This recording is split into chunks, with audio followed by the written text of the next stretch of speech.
Okay, so the recording has started. So let us begin with reading through the third section. So Isa is saying, if this intention is to be realized, the process of change cannot be left entirely to the subjective discretion of the author, of the reader. He must rather be gently guided by indications in the text, though he must never have the feeling that the author wants to lead him by the nose.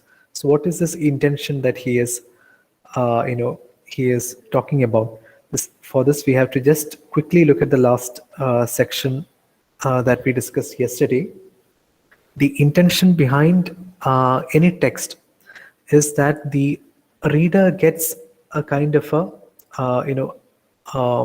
uncovering the hidden reality of the text, that the reader forms an impression of the text. So that is the intention behind the whole purpose of writing anything. Okay. So in order to make that possible, in order for the reader to get that impression of the text, what does what does the author have to do? The author has to, very tactfully guide the reader through the process of reading. No, you cannot be, a very forceful or a direct, a commanding presence in the text.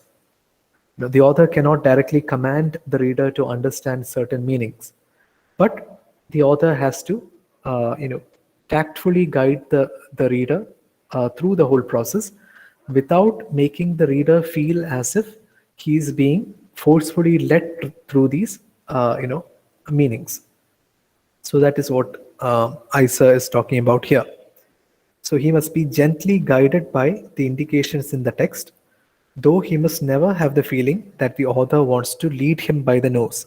To lead somebody by the nose is, it is an allusion to horse riding, right?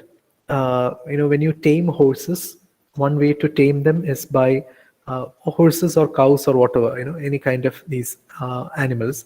You put a kind of a ring through their noses, and then you run a rope through them, through the ring, and by pulling on the ring through the rope, you can easily control the horse or the cow or whatever, right? So even when a horse wants to go somewhere else, you can easily bring that horse to where you want to go. So the reader must never be forced like that. The reader must never feel that he is being led to some particular destination. If he responds as the author wants him to, then he will play the part assigned to him. And in order to elicit the correct response, in order to elicit the correct response, the author has certain stratagems at his disposal. So here we are going to talk about what the strategies are. Stratagems means strategies, the tricks that the author has in order to guide the reading of the reader. Okay. One of them we have already seen in connection with the repertoire of the familiar, namely negation. Right. So the first strategy is that the author will make the reader expect something, and then they will negate it. Right. So through negation, through the process of denying the expectations of the reader, the author can lead the reader to certain new and unexplored territories. An example that we saw in the last section was how a certain any kind of a social institution, some social practice, it is described in an ironic manner.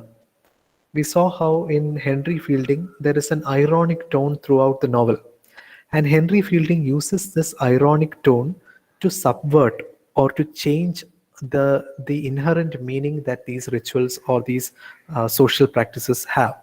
Okay. So suppose for example, you are writing a novel like Henry Fielding, and in your novel you really want to bring out the hollowness of some social institution, something like a dowry system or something like that. So in your description of that particular system, right, if you adopt an ironic tone, right, even when you are positively describing that system, the reader will understand that you do not earnestly want to support that system. Your ironic tone ensures that the reader understands this is actually a criticism. You're not supporting the dowry system, you're actually criticizing it, by adopting an ironic tone in the novel.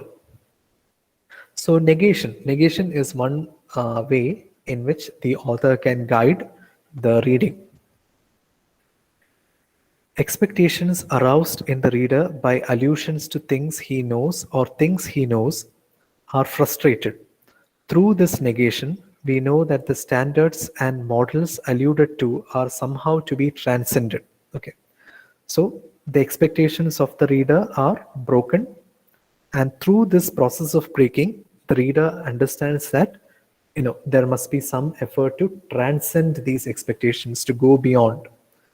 Transcend is a very, it is an interesting word, because this is, I think we saw this in the earlier essay in Lukács as well, or maybe it is in the last part of the essay we haven't discussed yet. But in that essay also, Lukács talks about something called a transcendental meaning, right? That is a meaning that is not located in the text itself, but somewhere beyond the text. Okay.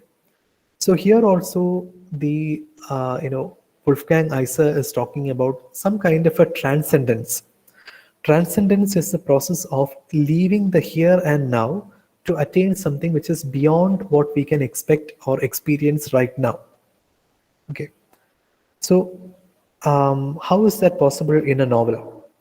So when we are reading such a novel which uses this technique, we understand that the things that we experience in this novel, they are pointing us towards something which we haven't experienced yet, something whose presence we can guess, or we can. It is like it is like knowing the presence of a shadow, right? Just by seeing the shadow, we cannot we cannot completely know the shape or size of the object. The shadow might have a different shape or a size than the actual object, but the shadow is still an indicator of the presence of the object which causes that shadow. Okay. So this kind of a negation is like understanding something, the presence of something through its shadow.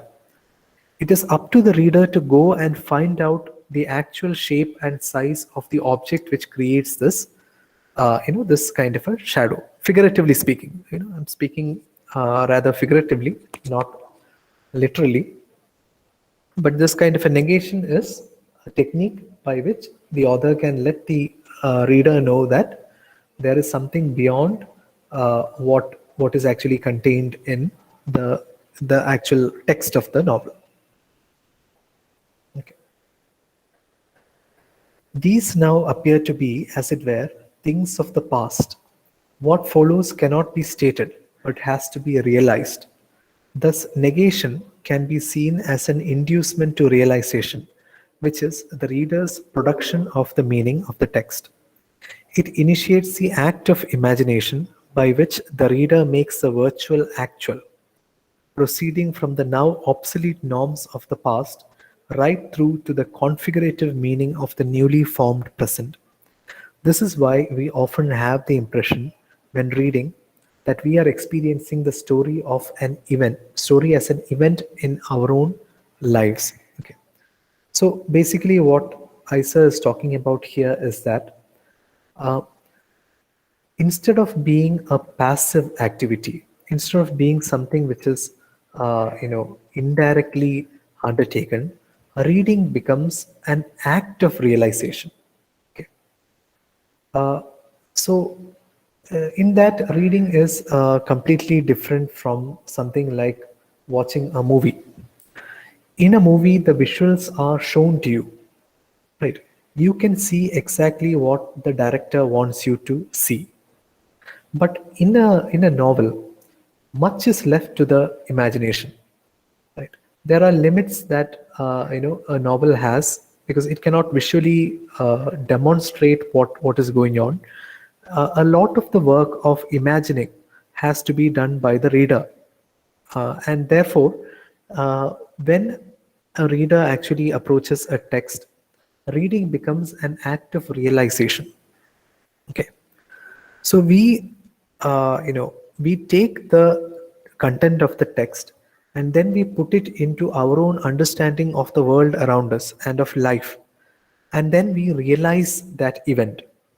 So most often when we are reading something, we feel the events that are being described just like we felt the events that happened in our own lives. So reading becomes that kind of almost, it is almost like a substitute for actual experience. Reading becomes a kind of another way of experiencing life.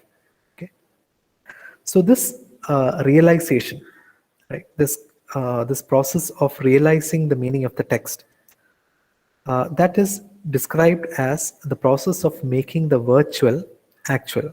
So the text is actually just something which is virtual, and it is through our reading that this virtual object is being realized into something real. And this process is also the same as the creation of the configurative meaning of the text. We saw this term configurative meaning in the last class. Uh, that is how, that is the kind of meaning that is made by the reader while reading a text.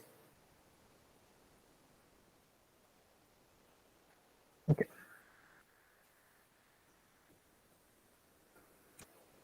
Okay, so this is why we often have the impression when reading that we are experiencing the story as an event in our own lives. In order for such an experience to be possible, the distance between the story and the reader must at times be made to disappear, so that the privileged spectator can be made into an actor. So while we are reading, we are often just a privileged spectator. Why the word privileged? The word privilege means having certain additional powers. When we are reading a novel, often we know more than the characters themselves, right? Because uh, we get to know what the other characters do, what the other characters think, and therefore our understanding of the way things are laid out is often much more detailed than the knowledge of the character himself or herself, right? So often we know more than the hero of the story, and we therefore, it is like we are more privileged, right? We have access to more information.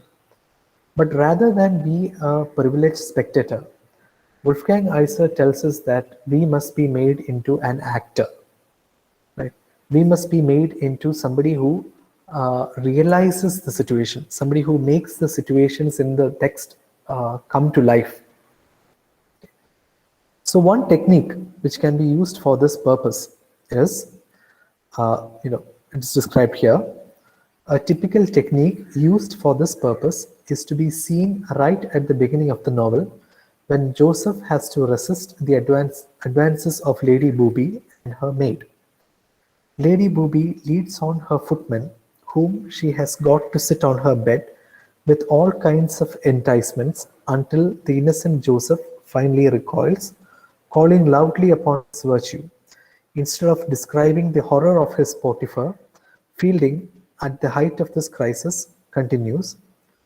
Okay, so this is an example. This is one of the first examples that we have seen in this essay. It is taken from Joseph Andrews, and it describes a situation in the beginning of the novel where Joseph Andrews is being seduced by his mistress, right?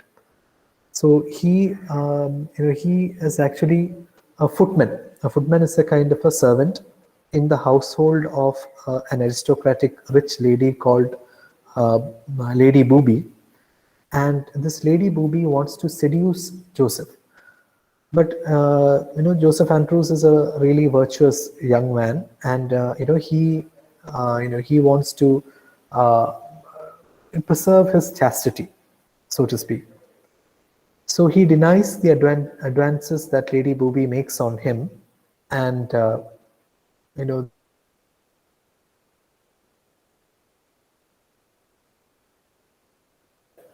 Joseph is resisting, the advances that she makes on him. So this is how, in the following paragraph, this is how Henry Fielding describes the feeling of surprise.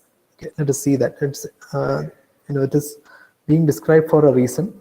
Let us see how this description takes place. Okay, so you have heard, reader, poets talk of the statue of surprise. You have heard likewise, or else you have heard very little, how surprise made one of the sons of Croesus speak, though he was dumb. You have seen the faces in the 18th penny gallery when, through the trap door, to soft or no music, Mr. Bridgewater, Mr. William Mills, or some other of ghostly appearance hath ascended, with a face all pale with powder, and a shirt all bloody with ribbons. But from none of these, nor from Phidias or Praxiteles, as if they should return to life, no, not from the inimitable pencil of my friend Hogarth, could you receive such an idea of surprise as would have entered in at your eyes.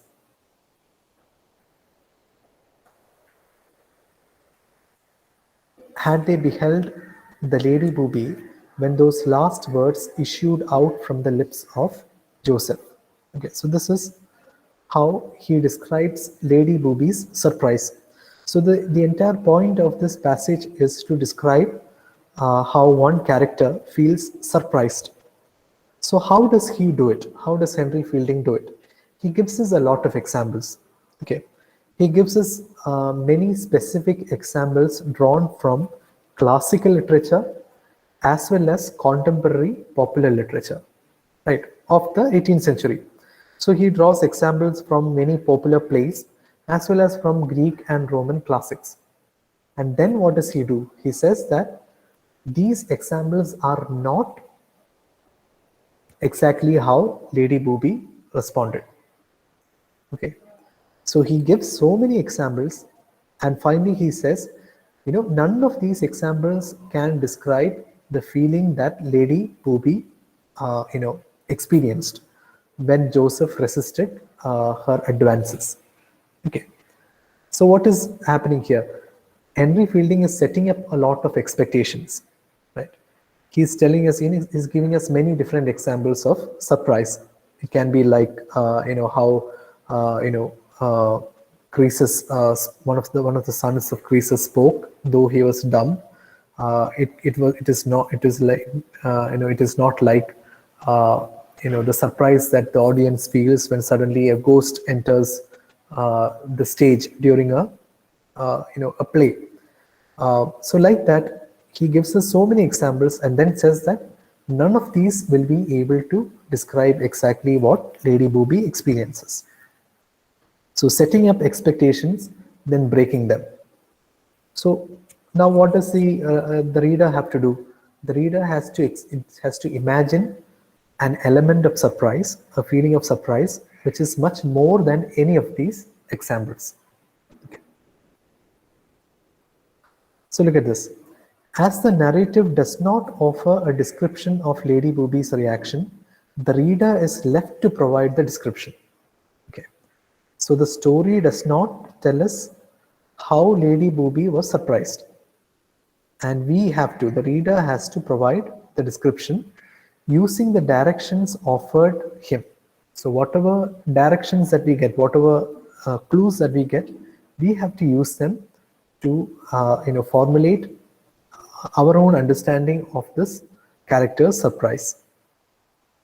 Thus, the reader must, so to speak, enter Lady Booby's bedroom and visualize her surprise for himself. Okay. So this is what you will do. When you read this novel, you will put yourself in that situation. You will try to imagine that entire situation in Lady Booby's bedroom, where Joseph Andrews is there and Joseph Andrews is telling no to Lady Booby. And the surprise that it causes will have to will have to be imagined by you, the reader. Okay. The directions contained are revealing in several ways. They direct attention to certain social differences between potential readers of the novel. Okay. So, as I said, these examples are drawn from both classical literature as well as popular literature. So, Fielding is taking into account who might be the potential readers of his novel. So, there might be people who are extremely intelligent and educated who might be reading this novel. For them, he provides these classical examples, examples taken from Greek literature or Roman literature, mythology, etc. And for ordinary readers, he provides examples taken from the plays of that time, the dramas that these audience might have seen. Okay. So, as in the preface, Fielding differentiates between the mere English reader, that is the common man, and the classical reader, who is more educated. The one can gear his imagination to the hair-raising shock tactics of well-known contemporary actors, so that is the English reader, the mere English reader. The other can bring the scene to life through classical associations. But such passages also show that Fielding was not only concerned with catering for a varied public, he was also at pains to transcend the social and educational limitations of the individual, as his novel was to reveal human dispositions that were independent of all social strata. Okay. So by describing these examples meant for both these categories of people, of readers, what is Henry Fielding indicating? He wants his novel to be a kind of a universal one. He wants his readers to experience certain feelings that are not limited to either just some people who are educated or just people who are common folk. Okay, so he wants his novel to be a universally appealing work. Okay. The differentiation between possible types of readers also motivates the variety of directions, enabling the reader to imagine Lady Booby's surprise. These directions consist of a whole series of schematized views. So we saw earlier how schema and correction works. This example also contains a lot of schematized views. So each example that Henry Fielding provides, right? Each example, how poets talk of the statue of surprise, of how surprise made one of the sons of Croesus speak, right? So like that, each one of these examples are schematized, right? They have a specific meaning, but this schema is then negated. So these directions consist of a whole series of schematized views which present the same event from changing standpoints. There are so many of these views that the means of presentation seems to bypass the thing presented, or in this case, not presented, Lady Booby's surprise. So it is never presented directly. Lady Booby's surprise is never presented. We are simply given a lot of examples which, according to Henry Fielding, cannot capture Lady Booby's surprise. In fact, it is the very gap between the schematized views and their object that enables the reader to understand the indescribability of the object, thus indicating that he must now picture for himself what the given pictures are incapable of conveying. Okay. So this is a very interesting sentence. It captures many of the points that we have discussed. It is about the gap between the schema provided by the text and the configurative meaning arrived at by the reader. Right? So the text creates this gap into which the reader must supply his or her own meaning. Okay, so essentially the meaning is something which is indescribable, and it is like a vacant space. It is like an empty page where the reader is allowed to color his own picture, right? the reader is allowed to create an understanding by himself. Okay. So instead of a description of Lady Booby's surprise, we have a non-description. The non-description of Lady Booby's surprise and the insistence on its inconceivability create a gap in the text. Okay. Here also a gap is mentioned. Yeah, the gap. It's the very gap between the schematized views and the object. The narrative breaks off so that the reader has room to enter into it. The schematized views then guide his imagination, but in order that they should not be felt as restrictions, there follows the confession of their inadequacy. Okay. So in order to make the reader feel the freedom to imagine what Lady Booby's surprise is like, what does the author do? Henry Fielding tells the reader that, look, all these examples that I have given, these are all not sufficient. Right? You have the freedom to go and imagine what this lady experienced. Right? Thus, the reader's imagination is left free to paint in the scene. So this is what Wolfgang Iser says by or means by reader response theory. Right? The author creates a gap for the reader to actually imagine. But instead of a concrete picture, the reader's imagination is far more likely to create simply the impression of a living event. And indeed, this animation can only come about because it is not restricted to a concrete picture. So what does the reader do at this time? The reader cannot just imagine Lady Booby's surprise. We cannot just imagine any isolated emotion by itself. It has to have a context. You cannot just imagine sadness. You have to imagine somebody being sad due to some reason. If somebody asks you to imagine sadness, how do you imagine it? You have to imagine that you have to imagine either yourself being sad, or you have to imagine somebody real or fictional being sad due to some reason. So along with the imagination of an emotion, you also imagine the entire context in which that takes place. Right. So here also, when the text is asking you to imagine Lady Booby's surprise, you cannot just imagine that element alone.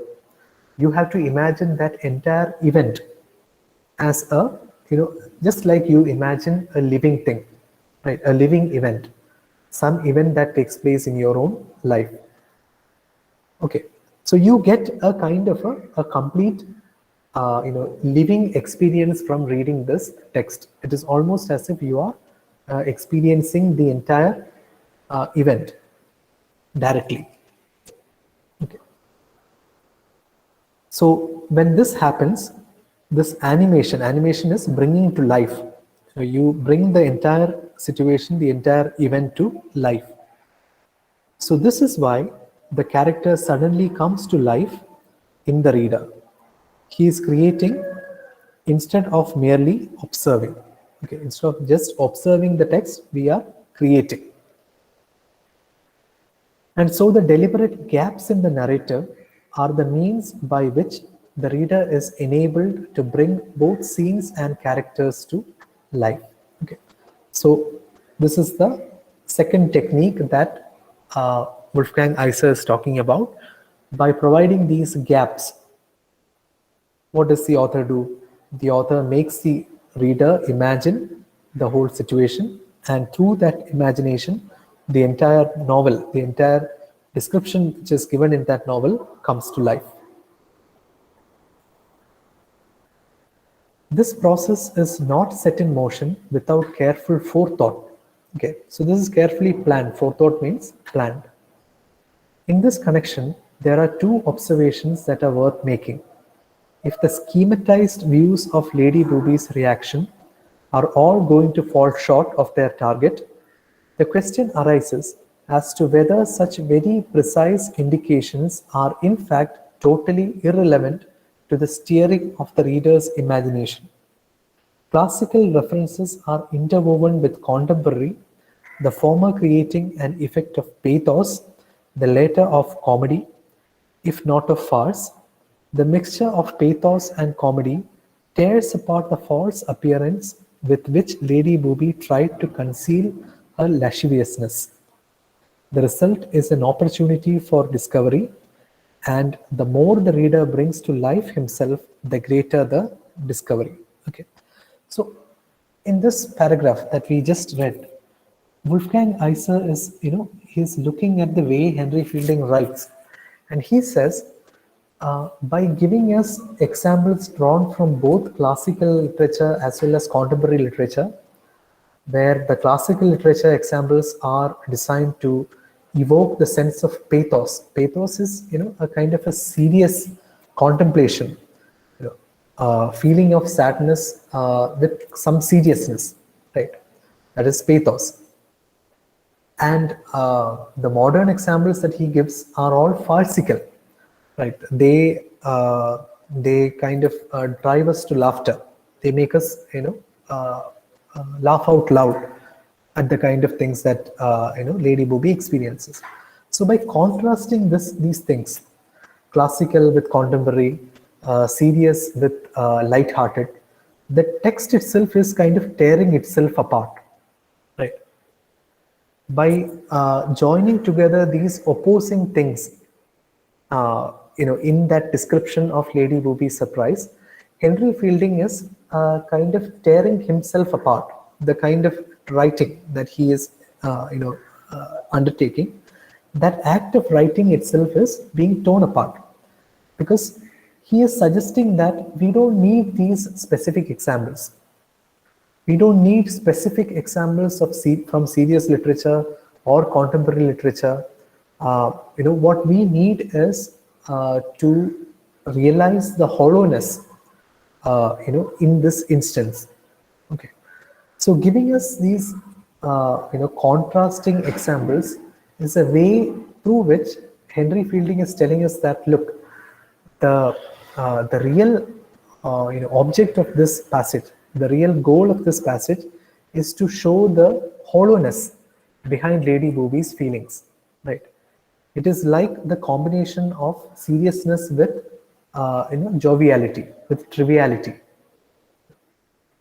Such a combination is unstable, right? So that instability is what we should realize while reading through this kind of a description. Okay. So the result is, when we read this, it is an opportunity for discovery, right? We discover something more about that kind of society, a society in which, people pretended so much, right? We saw in the last class how Henry Fielding wanted to expose the pretense, the hypocrisy, and the what do you say, the hollowness of the society that he wanted to depict in this story. So that is what we have an opportunity to discover. The result is an opportunity for discovery, and the more the reader brings to life himself, the greater the discovery. Our second observation is along the same lines. Before the scene with Lady Booby, Fielding placed another similar scene in which Joseph was confronted by the passions of Slipslop. Slipslop is the maid of Lady Booby. Okay. As in the Booby affair, the reader is now given a few directions as to how he is to picture these attacks. Okay, so not only does Joseph Andrews have to deal with the advances of Lady Booby, he also has to resist the approaches of Slipslop. Okay. Between these two scenes, Fielding says, "We hope, therefore, a judicious reader will give himself some pains to observe what we have so greatly labored to describe, the different operations of this passion of love in the gentle and cultivated mind of the Lady Booby, from those whom it affected from those which it affected in the less polished and coarser disposition of Mrs. Slipslop. Okay, so Lady Booby is supposed to be a representative of the aristocracy, right? A representative of that educated, affluent, rich class, while Mrs. Slipslop is a representative of the common working class, probably uneducated and unsophisticated. So, Henry Fielding is trying to show us that both of these characters, though they come from different kinds of social backgrounds, they are both exhibiting the same kind of hollow, what do you say, lust towards a virtuous person like Joseph Andrews, right? So Fielding seems to suggest that the effects of love vary according to social standing. And so we are led to anticipate that the scene with Lady Booby will show how the passion of an aristocrat differs from the maidservant. So this is what we are led to believe. Lady Booby is an aristocrat and Slipslop is a maidservant. So we are led to believe that the way that they will show their attraction towards Joseph will be different. But ultimately, when we read the text, we will imagine both of these situations to be so similar. That is, Lady Booby's advances are exactly the same or very similar to how Slipslop will, approach Joseph. And through that similarity between these two characters, what is Henry Fielding suggesting? He is suggesting that when it comes to universal feelings like lust, there is no difference of class. And so we are led to anticipate that the scene with Lady Booby will show how the passion of an aristocrat differs from that of a maidservant. The more directly the reader can participate in the removal of such distinctions, the more effective will be this shattering of false expectations. Okay, so this is actually a false expectation, the expectation that Lady Booby will differ from Slipslop. So Henry Fielding wants to shatter those pretentious feelings that we have, that the aristocrats are much better than the common folk. Ideally then, the reader should take over production of the whole scene so that the process of animation will lead up to an enhanced awareness of all the implications. The technique mobilizes the reader's imagination, not only in order to bring the narrative itself to life, but also, and even more essentially, to sharpen his sense of discernment. So by imagining these situations, our understanding, our sense of judgment, increases. It becomes better. Okay. In Joseph Andrews, Fielding makes various observations about the reader's role as producer. In the second theoretical essay, for example, he says that reading his book is like a journey, during which the occasional reflections of the author are to be regarded as resting places which will give the reader the chance to think back over what has happened so far. So throughout the novel, Henry Fielding has created certain, interventions. At times, he will cause the story to, take a break. He will stop narrating the story, and then he will directly engage with the reader, and he will ask the reader to think about what has happened. Okay. So he is asking the reader to, reflect back on what has happened in the story so far. He is inviting the reader to participate more in the story. He is inviting the reader to derive that configurative meaning of the text. Okay. As these chapters interrupt the narrative, Fielding quite logically calls them vacant pages. So these interventions that Henry Fielding makes in the narrative, he calls them vacant pages. Now, these vacant pages are themselves large-scale versions of vacancies that occur right through the text. For instance, in the Lady Booby scene. So just like we saw the gap which is created in the description of that scene, these vacant pages are also large-scale versions of those gaps. So the text itself creates these gaps where the reader is asked to supply what is missing.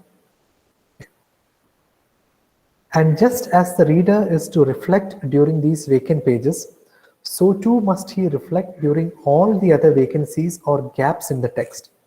The gaps, indeed, are those very points at which the reader can enter into the text. Okay. So the gaps are those very points at which the reader can enter into the text, forming his own connections and conceptions, and so creating the configurative meaning of what he is reading. Okay, so I hope that is clear. Thanks to the vacant pages, he can reflect, and through reflection create the motivation through which he can experience the text as reality. He forms what we might call the gestalt of the text. What is the meaning of the word gestalt? Gestalt is a German term. It means a combination of various things into a unification, a reality. So it is actually also the name of a particular literary theory called Gestalt theory. Okay. So according to Gestalt theory, any work is a combination of various different other works. So whenever we are reading, a poem, we are not reading just a single work. In fact, that poem is a combination of inspirations taken from many other different works. Okay, so that's the meaning of gestalt. Okay, a unified whole composed of various different individual parts. Yeah, so the reading of a novel, the reading of a work is also a gestalt, because it contains not only what the author has put into it, it also contains discrete elements that the reader brings to the text. Okay. So he is the reader. The reader forms what we might call the gestalt of the text, and it is worth noting that this too is indicated by Fielding in Joseph Andrews. When toward the end of the novel, Adams holds in his arms the son whom he had presumed to be drowned, his overwhelming joy causes him to forget the virtues of moderation and self-control that he has always preached, regardless of what was going on around him. But Fielding intervenes on his hero's behalf. No, reader, he felt the ebullition, the overflowings of a full, honest, open heart towards the person who had conferred a real obligation, and of which, if thou canst not conceive an idea within, I will not vainly endeavor to assist thee. Okay, so this is what Henry Fielding says to the reader. So this is directly addressed to the reader, and Henry Fielding says, if thou canst not conceive an idea within, I will not vainly endeavor to assist thee. Okay. He says, if you are not capable of feeling the kind of emotion that this character is feeling, then I, as the author, will not be able to help you. I cannot assist thee. Okay. Okay. The reader is shown the event and the outer appearance, but he is invited, almost exhorted, to penetrate behind that appearance and finally to thrust it aside altogether by conceiving the idea within. This is an almost direct statement of the role of the reader in this novel. From the given material, he must construct his own conception of the reality and hence of the meaning of the text. So what is the situation which is being described here? It is the recovery of a son who the character thought was dead. So the character is Adams, Abraham Adams, who is a pastor, right? And in this novel, he is described as a man who is full of virtues. And among the virtues that he practices are the virtues of moderation and self control. Okay. So these are two virtues that this character has practiced throughout the novel. So we expect this character to hold on to these virtues, in spite of whatever happens to him. Okay. So that is our expectation. But then, when this character is reunited with his son, after believing for a long time that the son had died, the character is no longer able to restrain himself. Right?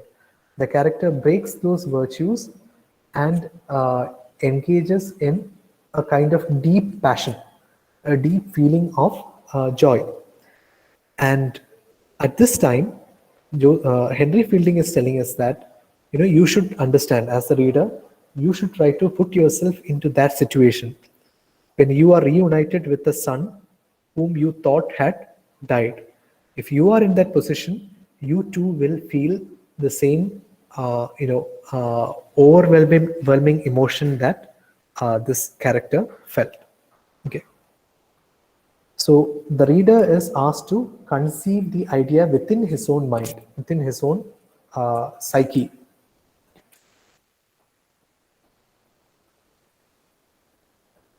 This process can perhaps be seen most clearly in the character of Parson Adams and his contacts with the outside world. The vitality of his character is derived largely from the surprises he offers the reader. Even his name, Abraham Adams, suggests conflicting elements in him. He has two first names, both Abraham and Adams. These are both first names, so there are, it indicates the kind of conflict which goes on inside his character. Okay. The unshakable faith of the biblical Abraham.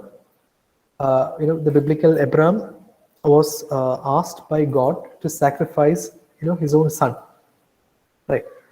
And because of the unshakable faith that Abraham had in God, he proceeded to do it. Right. So the name Abraham is a symbol of that unshakable faith. Applies to all the person's convictions, and yet at times these are thwarted by the Adam in him. Okay. But at times what happens? This character behaves like Adam. What did Adam do? God asked Adam not to do one thing, and Adam did exactly that. So Abraham and Adam, these are two different aspects of this character's personality. Unfailing faith at times, and at other times, he is swayed by temptations. Right? These contrasting schemata encroach on each other, and one sometimes represses the other, so that the character cannot be regarded either as Abraham or as Adam. It seems indeed as if the character keeps freeing itself from its apparent characteristics. Through the conflict of schemata, the character takes on a definite individuality. So, by making us expect this character to behave either like Abraham or Adam, and then by breaking our expectations, what is the author doing? The author is still playing that method of schemata and correction.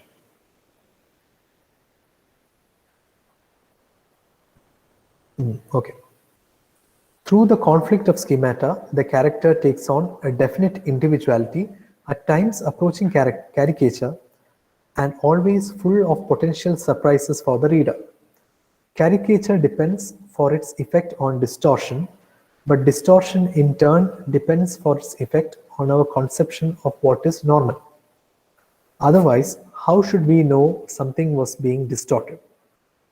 So sometimes it almost seems as if Henry Fielding is writing a farce, right? A kind of a comic work in which the characters are twisted in certain ways, right? But Wolfgang Iser is reminding us that we cannot enjoy this kind of a parody. We cannot enjoy this kind of a distortion unless we are also given some framework, some idea of what is normal against which we should compare and understand the kind of distortion that has been created. Okay. So in the case of Parson Adams, the unshakable faith of Abraham is blended with the human weakness of Adam. Adam's pragmatic difficulties with Abraham's abstract resolution. These features are emphasized to the point of caricature, but it is for us to decide what the normal picture should look like. At the same time, it is the very oddness of the picture presented that surprises us, and this unexpectedness stimulates those reactions that bring the character to life. So basically what Wolfgang Iser is saying is that by deviating from our expectations, the author is constantly making us surprised. And it is through these surprises, it is through these deviations that the author creates a gap, a space where the reader is free to imagine his own understanding of the text, his own configurative meaning.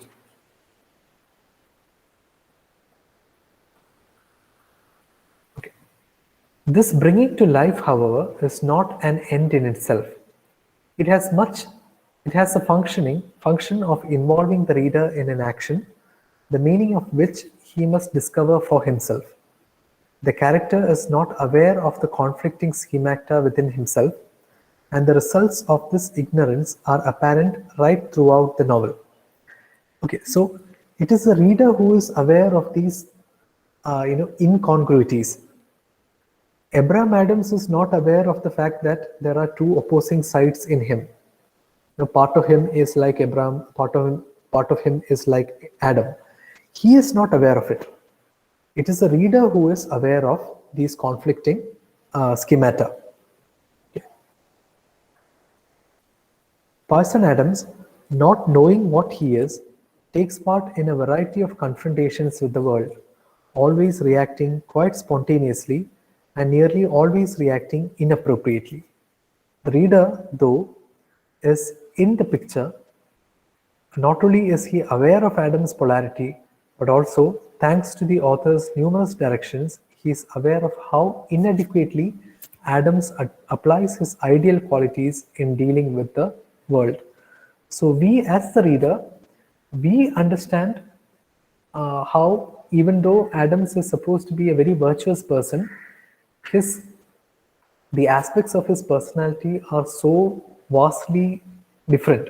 They're always in conflict with each other, that he is not able to behave in a proper way whenever something happens to him.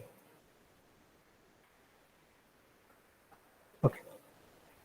He sees the world through the eyes of the hero, and the hero through the eyes of a pragmatic world. The result is conflicting views linked only by their completely negative nature. From Adams's point of view, the worldly conduct of people seems underhand, selfish, and sordid. In the views of the world, Adams is ingenuous, narrow-minded, and naive. These two perspectives are completely dominant, and there is no indication whatsoever as to how people really should behave. Okay, so in the character of Abraham Adams, we find that the way Abraham Adams behaves in various situations is always, giving rise to this conflict. Right? The world does not behave according to what Abraham Adams believes is true, and Abraham Adams, on the other hand, he also does not behave in the way that the world expects him to. So this creates a kind of a conflict, a very strong conflict in the text. But we as the audience, we as the reader, we are not told what is the actual way to behave, or what is the actual way in which the world ought to, take the behavior of a person. So there, again, one more gap is established where we have to supply adequate behavior. We have to understand within, conceive the notion within, as we saw in the last paragraph, what it is to behave properly.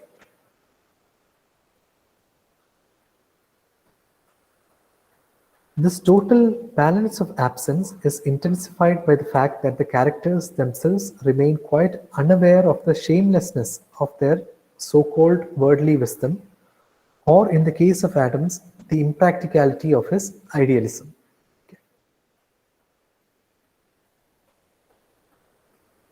And so the narrative itself has distinctly negative features. So you should understand what we mean by these negative features. Negative features, negative strategy, all of this are interconnected.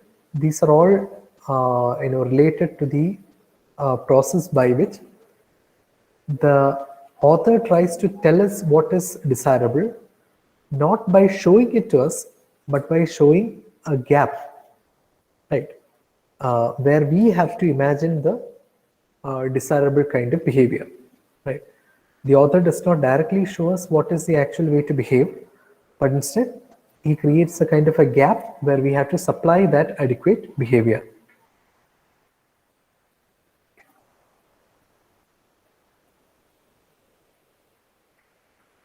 Okay. So let us now just look at the PowerPoint where some of these ideas are summarized.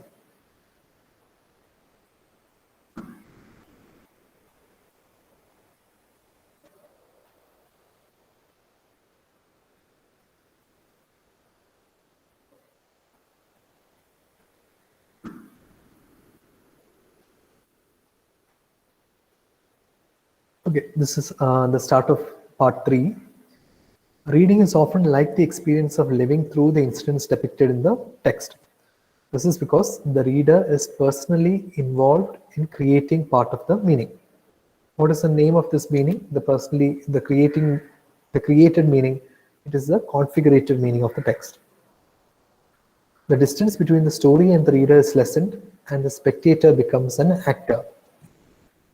In one scene of Joseph Andrews, the reader is left to figure out a particular emotion displayed by a character, surprise expressed by Lady Booby, based on the clues that the author has provided. The reader's imagination is likely to create an impression of a lived event in such a circumstance. Okay. The character comes to life in the reader.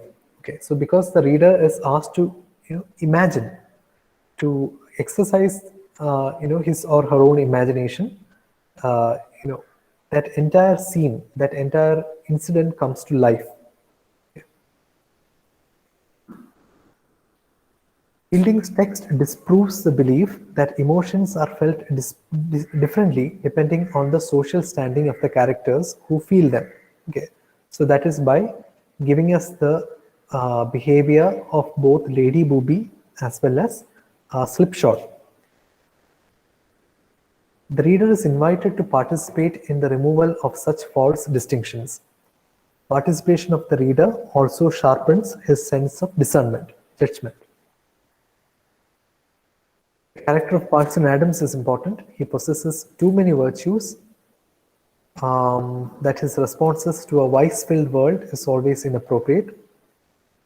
The reader can experience Adams's naive point of view and also see how the world looks at him as a fool.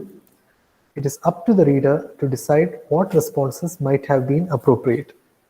The novel thus becomes a test for the reader's faculty of discernment.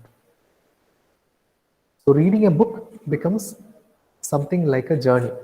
Right? Occasionally, you have to rest somewhere, and Henry Fielding has given us these resting places within the text itself, called gaps or vacant pages. Occasionally, interventions by the author are like resting places, vacant pages. They give the reader an opportunity to think about what has happened so far.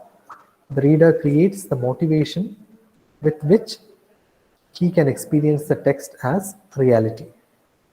At the end of the novel, Parson Adams finds his finds his son who was believed to be drowned.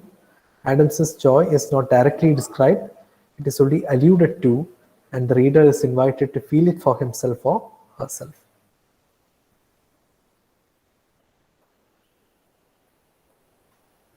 So we discussed what we mean by the virtual dimension of the text, that which is not explicitly described. And what is the meaning of the configurative meaning of the text? The meaning that the reader arrives at in conjunction with his experience of the text. So the aim of the novel is to afford the reader an insight into his or her self.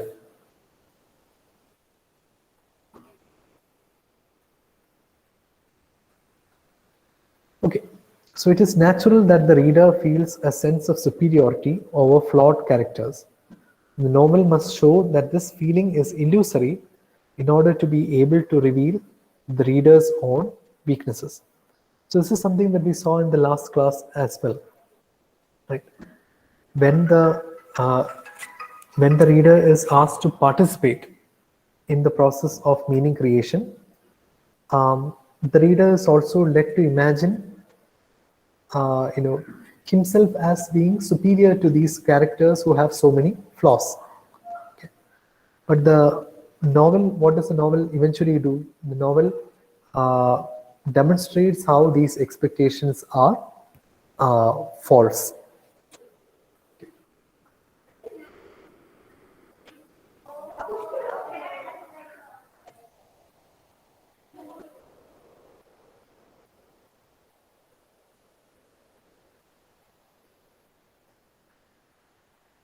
Okay, so let's just take a quick break of 5 minutes, and then we'll come back at 3:30, and then we'll continue for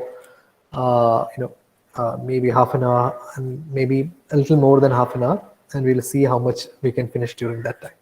Okay. So during the break, you can just think of any doubts you might have, and if you have any such doubts, you can ask me.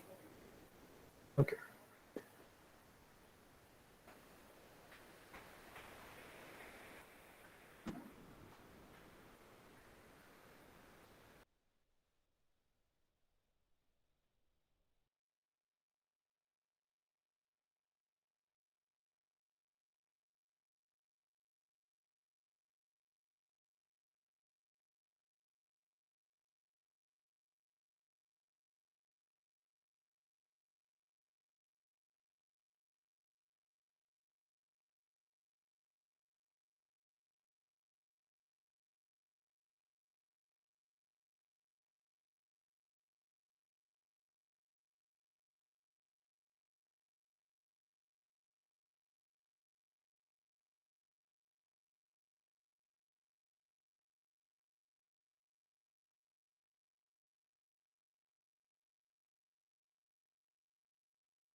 Okay, shall we resume?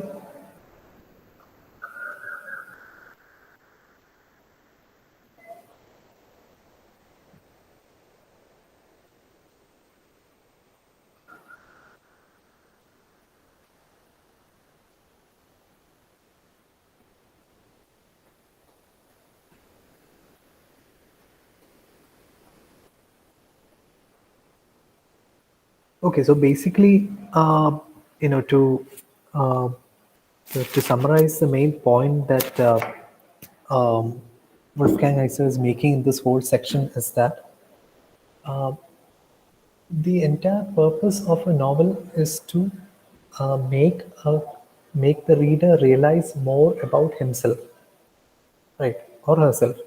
So when you are reading the novel, you are actually enacting that situation. You're actually bringing that situation to life in your mind, and this exposes certain character flaws that there may be in your character too. Okay. So how does the author make this possible? First of all, the author invites you to, enact the characters, right? It, uh, the author tells you to imagine what the characters are acting like. So that creates a kind of a feeling of superiority in the mind of the reader, because we find the characters making mistakes. We find the characters acting in ways that we know is bad. Okay, so that kind of a superiority is created in the mind of the reader. But gradually, what happens? We are made to understand that this superiority is just a false feeling. In fact, we too are guilty of the same sort of behaviors in our own lives. Okay. So first of all, the reader is allowed to feel superior to the characters by giving the reader knowledge which the characters themselves do not have. And this is done to draw the reader out of himself for the duration of the reading. Right. So when we are thinking about our own behavior, we find it extremely difficult to self-criticize. It is very easy for us to find fault with somebody else, but it is extremely difficult to imagine that I myself may be at fault. Right? We always think that we are perfect. I always do the right thing. That is the inherent you know a belief that each one of us holds on to. But Henry Fielding, what does he do? He draws the reader out of himself. He puts the reader into a situation where the reader is now feeling superior to the characters that he is reading about. He finds that his behavior is so much better than theirs. And then what happens? However, the superior knowledge puts the reader in a tricky position, as a result of which the superiority becomes an embarrassment, and the reader is finally trapped by his superiority. So the novel eventually shows the reader that these kinds of behaviors are not, you know, you are not immune to this kind of behaviors, right? So the kind of superiority feeling that the reader has over the characters, that is not at all admissible, because the reader himself or herself would engage in these same kind of behaviors uh, you know when such instances might arise in his or her own life. So let us fast forward a little bit through this section, because the main idea in this section is located um, somewhere here. Let us just read that paragraph, which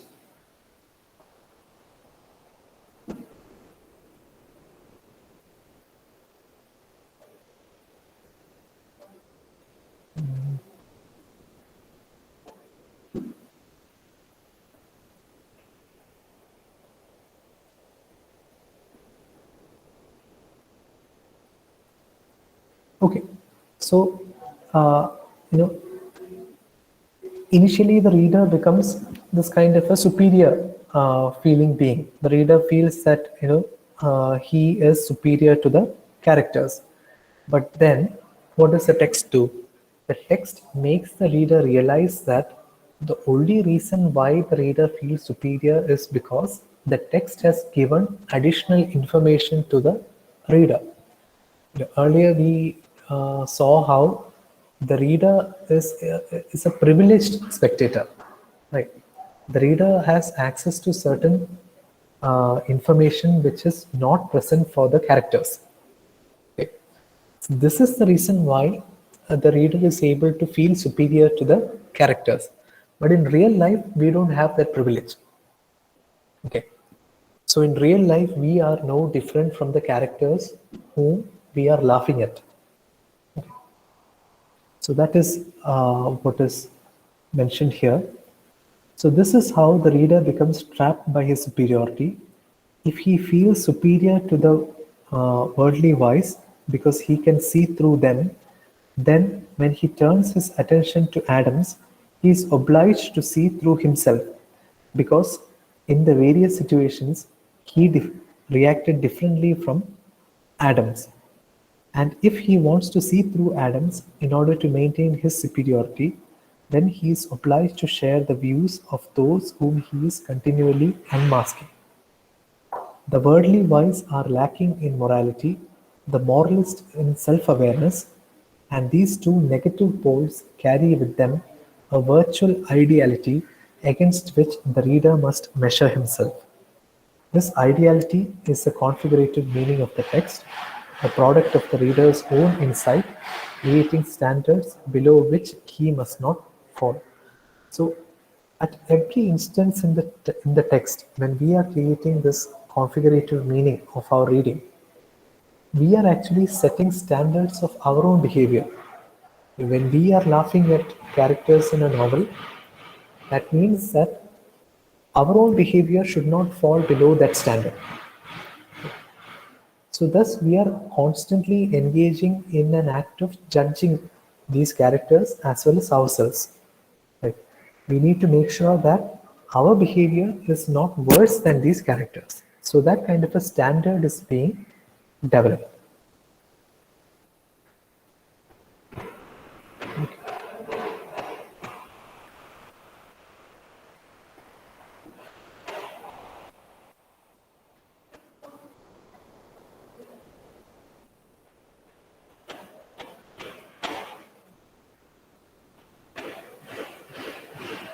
Okay, so this process whereby the reader formulates the unwritten text requires the active participation on his part, and thus the formulated meaning becomes a direct product and a direct experience of the reader. So, while we are reading a book, we are actually creating our own experience. Right? We are recreating a version of reality, and that experience is what leads us to uh, making better sense of the world.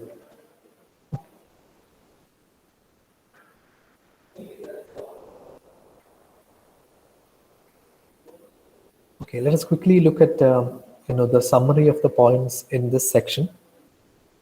This paragraph begins with a quote from I.A. Richards. A book is a machine to think with, and the reason why it is said so is because a text allows the readers to make discoveries.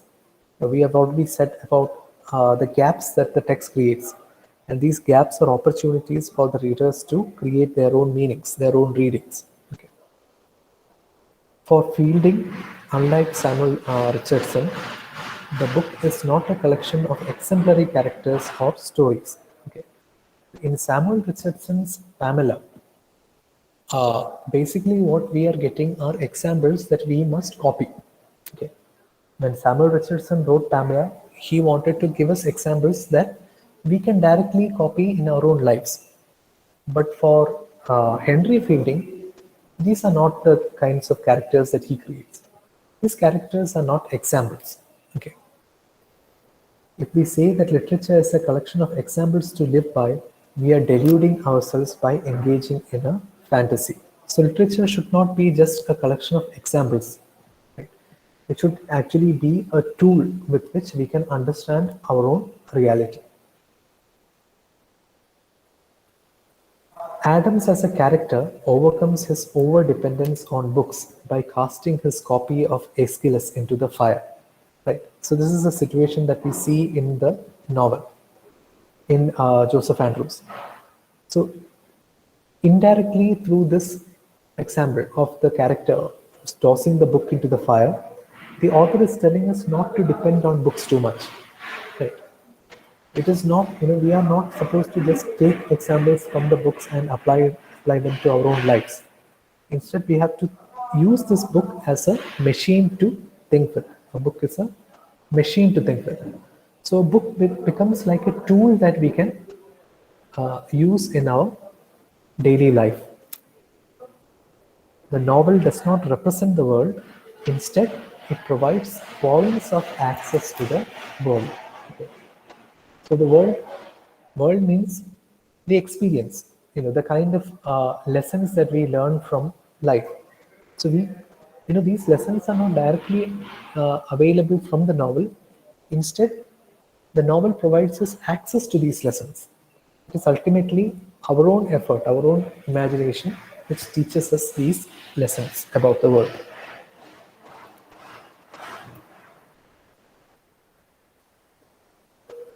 Now we come to part 4 of the essay.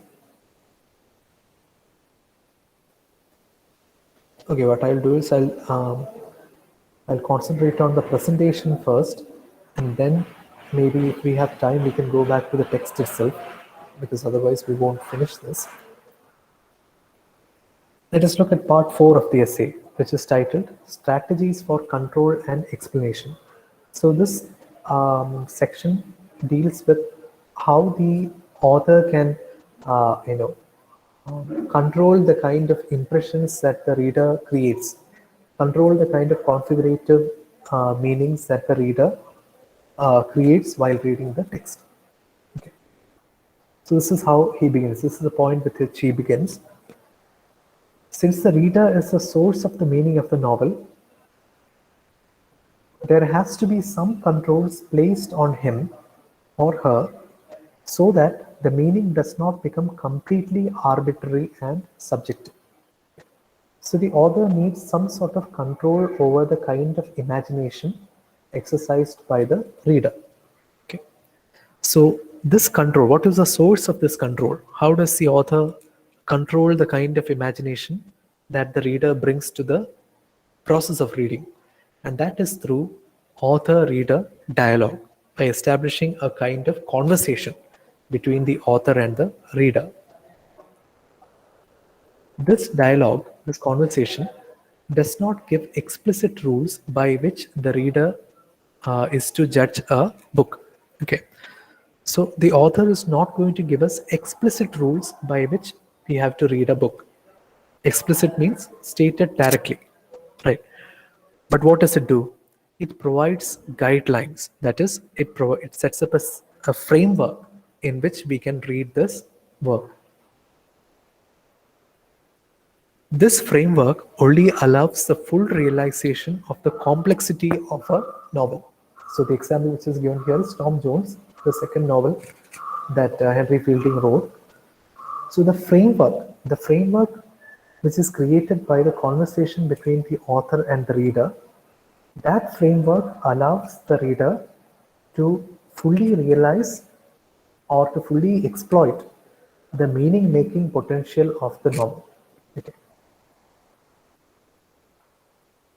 So the novel itself is not what is very complex. The novel itself might not contain many different or difficult situations, right?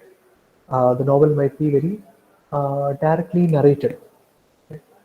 But the content of the novel is what gives rise to the complexity which is there in the novel. And what is the content? Just like in Lukács' essay, where we understood that the ultimate content of any literature is man. right? Similarly, here also we come to realize that the source of the complexity of the kind of meanings that a novel can produce. I'll repeat, the source of the complexity of the kind of meanings that a novel can produce is ultimately its subject matter. And what is the subject matter of a novel? It is life itself. And there is nothing more complex than life. So how does the author attempt to guide the reader and convey the complexity of the subject matter? What is the strategy that the reader, the author can adopt to guide the reader through this complex thing? How does the reader, grasp the complexity of life while reading the novel? And that is through the technique of contrast. Okay. So this is an important point, how contrast is used in novels.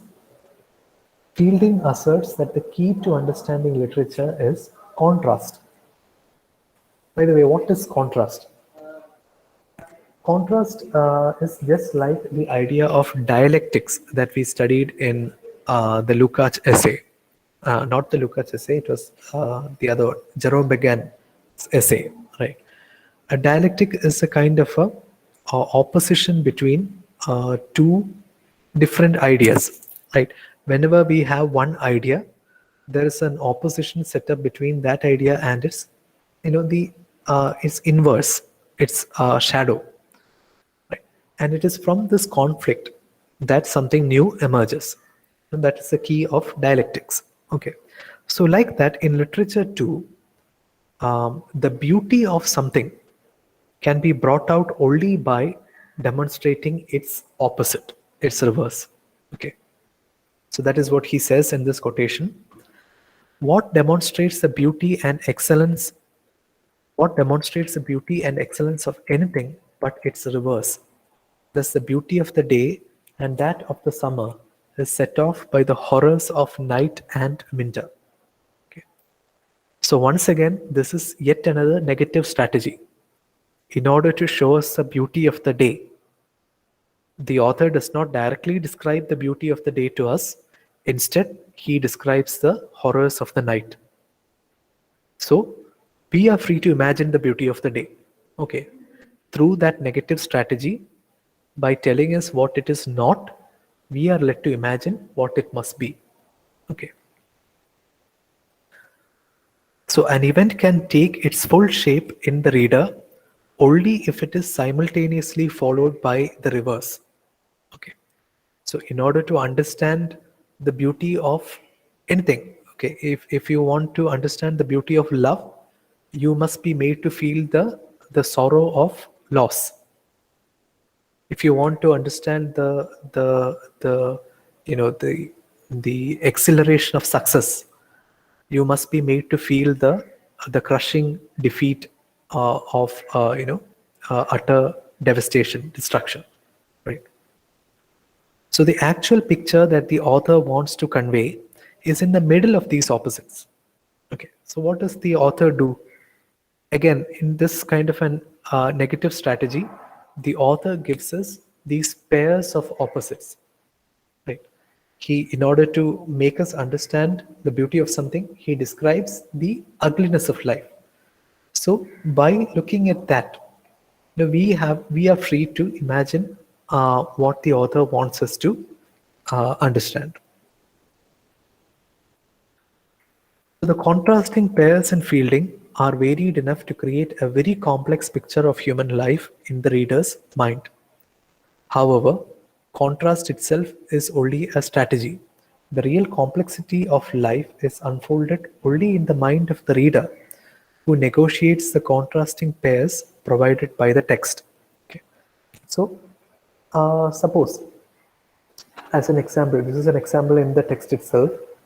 Um, in Tom Jones, the author, Henry Fielding, gives us a character called the Man of the Hill. Okay. So Man of the Hill is a robber. He's a negative character. and he is sort of like the anti-hero of the story, right? He is the opposite of Tom Jones. So Tom Jones, his life is described as a life which is tending towards virtue, while that of this man of the hill, who's a robber, he has a life which is tending towards evil. So by contrasting the lives of both of these characters, what is the author doing? The author is giving us a pair of contrasts, right? Two things, opposites. And then the author is inviting us to imagine what true life should be. Right? Should it be completely virtuous, or should it be completely aligned towards evil? No. There is a kind of a via media. There is a kind of a middle path. Right? And that middle path is something that the reader is free to discover. Okay. And this is possible only because life is so complex. Right? Life has so many permutations, so many combinations, so many kinds of configurations. Right? There are 7 billion people on Earth, right? And nobody has the exact same life as anybody else, right? My life is not the same as anybody else's life. Even though there are 7 billion people on Earth, I cannot say that I am leading the same life as anybody else. And that is because of the complexity of life. Okay. And such a complex thing called life can be depicted only through these kind of strategies. Right? No novel can hope to describe the entire complexity of life. Instead, the novelist can attempt to establish a kind of a range of opposites, and leave the reader to discover what is in the middle of that range. Okay. And what one reader discovers will differ from what the next reader discovers. So the book becomes endlessly productive in that way. Yeah, so this is an example of this is the example that I mentioned, the example of contrast in Tom Jones. A particularly striking example of the use of contrast is the story of the Man of the Hill. A more subtle and effective example of contrast is towards the end of the novel, when Tom, the hero, is in danger of complete ruination. At this stage, he is contrasted with a highwayman. Highwayman is the robber he once saved, and this is a reassuring reminder of Tom's inherent goodness. Okay, so at every moment in the story, even when the character is in danger of falling into evil, the author finds a way of contrasting that character with something that is, the opposite of that. If you imagine, Tom Jones as being evil at one particular, period of time, you can always find an example from the rich repertoire of life, the richness of life, where there is something more evil than that, something which is even more greatly evil than this particular position. So through that, through that series of comparisons, the author is able to bring us back to understand that this character is essentially good, right? So it is always through contrast, by contrasting one characteristic with another, that the author tries to paint an understandable picture of reality. So in Fielding, the use of contrasts are overlapping and numerous, and clearly indicates the complexity of characters. Additionally, contrast is also present in the social norms depicted, that is, city folk and their customs are contrasted against the customs of the country folk. Often the character of the hero would be contrasted with the social norms in which he finds himself in. Okay.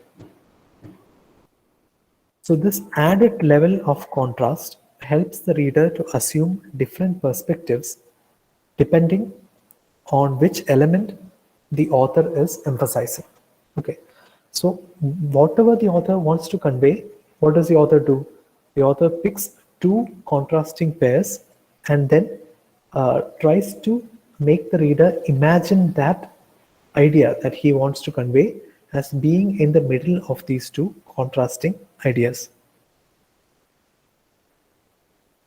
It is almost like saying, uh, you know, if um, if Henry Fielding wants you to understand what the color gray is, he wants to tell you about the color gray. He will not directly show you the gray color. What will he do? He will show you black and white, and you have to imagine what gray is. Okay, so that is probably an easy way of understanding what this whole point of contrast is. There is no direct depiction of gray. Instead, Henry Fielding gives you black and white and leaves you free, right? The reader is free to go and find out what gray is. Okay, and thus we come to the last section of this essay. We haven't really read the essay, but we are coming to the end of the summary of the essay. Let us see these points as well. The aesthetic pleasure which the novel gives lies in the opportunity for the reader to discover things for himself. Okay, so I hope that is clear, right? Why do we value novels? Why do we value reading? Because it is not a passive affair. It is not something which is, inactive. It is almost like, engaging in a sporting event. Right? When you're actually going on to a playground and playing, engaging in a sports event, you are creating that event. It is not like just watching a cricket match from home. That is not what reading a book is. You are going out into the pitch and you are batting. Right? So that is the difference between creating things for oneself and just being a passive recipient. So whenever you are reading a book, you are actively participating, you're discovering things. This also serves a didactic purpose as a training for the reader's discernment. So in addition to that, in addition to actively participating in this, it also helps you to, sharpen your sense of judgment. Okay. Fielding often uses legal imagery. He often addresses his reader as an advocate. Okay. So this judgment, right, this sense of judgment is almost like, you are asked to judge a case. Right? I think I mentioned this in the last class about how, when you're a judge hearing a case, you cannot afford to be absent-minded, right? Because the fate of a lot of innocent people might depend on your judgment. So similar to that, while you're reading, you are constantly being asked by the author to judge the characters and the situations in the book. So this underlies the goal of the novel to induce the reader to make balanced judgments. Okay. And therefore the role of the reader, what is the role of the reader? The role of the reader is potential, not actual. Okay. So it is something that you have to realize. The role of the reader is something that you have to realize while reading the book. It is a potential that you have to either fulfill or you have to ignore it. Right? So it is entirely up to the reader. It is not something the author has ready-made and given to you. Okay. His reactions are not predetermined, but he is offered a frame of possible decisions. Okay. So this is how the author has still some amount of control over the narrative. We saw these strategies that the author deploys: the use of contrast, the use of vacant spaces or gaps in the text, the use of a negative strategy. These are all ways in which the author can control, to a certain extent, the thinking of the reader. Fielding was aware that the reader's reaction might be at variance with his own. So Fielding even expected that some readers would be, thinking differently from what he is thinking. But he is offering that, what do you say, range of possibilities to the readers. So even for a person who doesn't think in the same way that Fielding thinks, still the book is a very valuable tool. The book can be used as a tool for exercising the sense of judgment. The novelist must not be afraid to show what might be unfamiliar to the reader. Okay, so that is something that we saw at the beginning of the essay, while you know Henry Fielding declared that this novel is going to be something new, something innovative. And we come to the final couple of points. The novel must not be limited to what the reader has experienced, and it is left open for the reader to explore. Right? And the very fact that Fielding's novels have survived so far is testimony to their value. Okay, so the only reason why we are still reading the works of Fielding, even after 300 years, is because they offer so many opportunities for experimentation and discovery. So there is there's a real value in these works.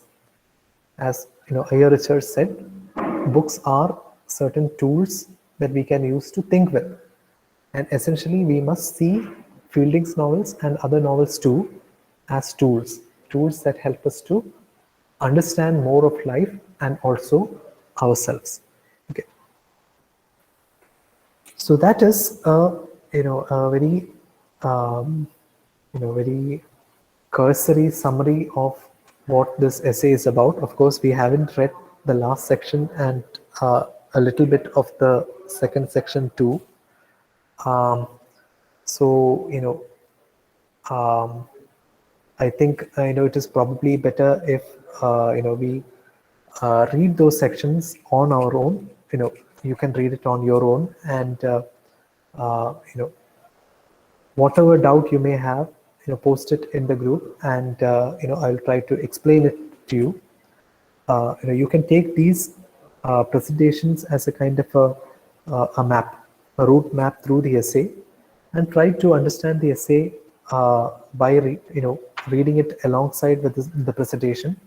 And whenever you hit a roadblock, whenever you hit a kind of an impasse, you're not able to understand, note that point down, note that sentence down, and get it to me, and I'll try to help you out uh, during that time.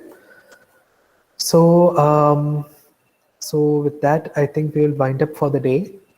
Thank you for your extreme patience, because this must have been a really trying experience for you,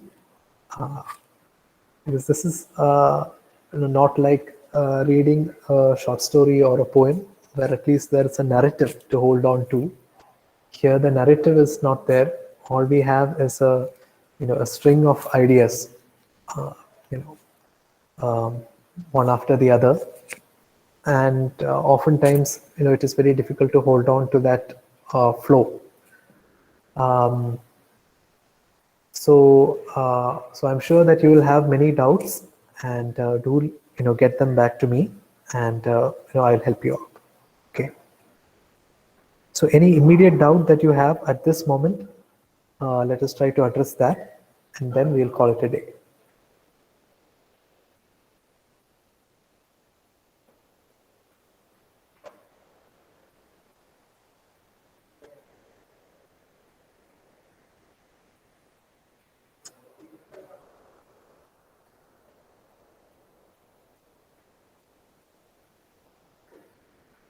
um, uh, you know um, if I ask you something like out of 1 to 10, or out of a percentage, how much of this essay would you think you have understood? Maybe is it 50%, or below 50%?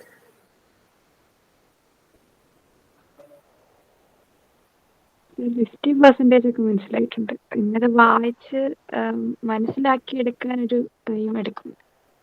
Okay, that is a relief. That is a relief. At least half is very good. If you have understood 50%, that is really great. because let me tell you something.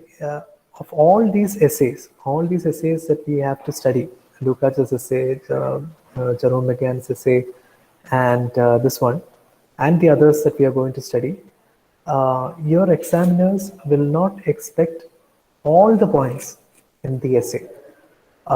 Basically, any examiner is just given a key containing 2 or 3 important points, right? And it is based on these points that they value. And from an examination perspective, most of the time the examiners might not even be, completely aware of the essay themselves, right? Because not all the teachers who will be valuing your papers will have read this essay. And even for a teacher who has years and years of experience teaching the same kind of thing, it is very difficult to remember all the points in an essay. Now, I can remember the entire plot of Macbeth. That is easy. I can remember the entire plot of Oliver Twist. That too is easy. But I cannot remember the entire the series of arguments which Lukács is making in his essay. Right. That is really difficult. Right. So that is actually an advantage that you have as students who are attempting to score marks in an exam. You can concentrate on the really key elements in an essay, and you can easily use your understanding of those key elements substantiated with some examples and some original thinking as well, and that will be enough to tide you over the questions. Of course, truly reading and understanding an essay is different from that. If you truly are interested in reader response theory and Marxist criticism and the other one, uh, Jerome McGann's interpretation, hermeneutics, then probably you have to go deep into the essay, look up each and every reference, and probably look at some of the textbooks which explain the concepts in those essays. So that would be the way to go, right?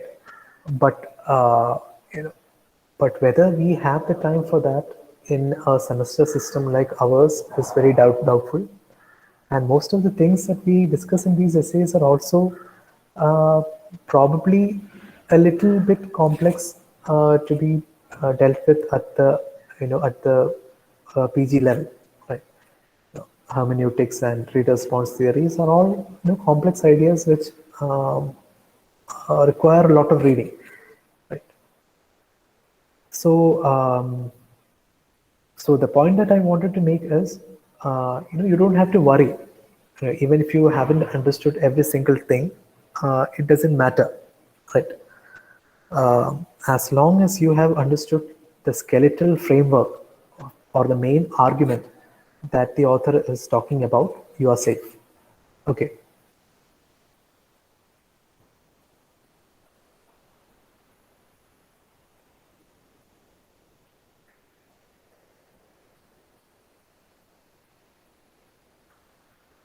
Okay then. So shall we wind up for the day? Yes, sir. Okay. So I will see you in the next class. KMJ will schedule the classes for tomorrow, and I will pass it on to you. Okay. Okay, sir. Okay. Thank you and goodbye. Thank you, sir. Thank you, sir. Thank you, sir. Thank you, sir. Thank you, sir.